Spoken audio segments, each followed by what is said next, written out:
All right, just a few minutes ago, we told you about that same-sex marriage legislation in front of the California Supreme Court. A decision has been made, and it's just coming down. Pardon me for reading it right off the wire here. But in the decision of Locker versus the City and County of San Francisco, this is 2004, the court has concluded that public officials of the City and County of San Francisco acted unlawfully by issuing marriage licenses to same-sex couples in the absence of a judicial determination that California statutes limiting marriage to a union between a man and a woman are unconstitutional. Our decision in Locker emphasized, however, that the substantive question of the constitutional, and it goes in, that's the end of the copy that I have here, and then there's a much longer version that I'd have to click on. But to understand this, we're going to get our legal analyst, Sunny Hostin. She joins us now by telephone. So, Sunny, did you hear what I said about this ruling? I could not. I heard some of it, but I did not hear all of it. But my understanding, is my understanding correct that the court now rules that the City and County of San Francisco acted unlawfully? Unlawfully by issuing marriage licenses to same-sex couples in the absence of a judicial determination that California statutes limiting marriage to a union between a man and a woman are unconstitutional.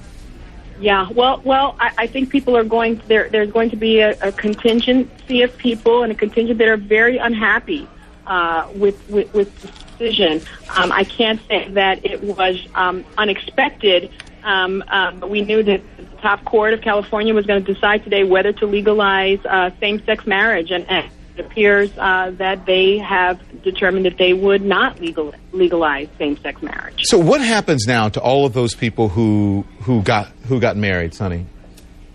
Prior to this ruling, their marriages were nullified, and those couples made up a large portion of the people that brought this case, challenging this ruling, and those people are really now in the same position that they were in then before this case. Their marriages have been completely nullified. Yeah, and this is, as you said, a huge population, or a huge segment of the population is going to be disappointed, and obviously some people will be cheering this as well.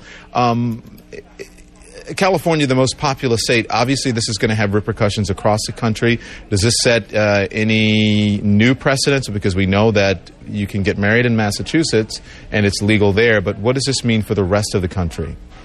You know, if court here had certainly legalized same-sex marriage, I think it would have been significant for the country, but this is not going to do much in terms of moving the ball forward for same-sex marriages anywhere. We know that San Francisco's mayor, Gavin Newsom, has cited California's guarantee of equal protection under the law in favor of allowing same-sex marriages, and he began allowing same-sex marriages in 2004. And several hundred gay couples were married at City Hall, or rather same-sex couples were married at City Hall. But that procedure has now been completely invalidated, and they really are just in the same situation that they were in before. So, Sunny, here's the background that I'm getting. California, like several other states, allow for civil unions between same-sex couples.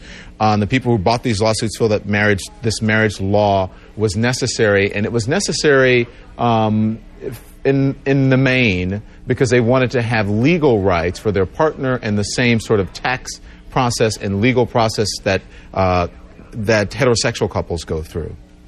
Yeah, and that really has always been the argument for same-sex marriages. The argument has been that civil unions really don't do enough.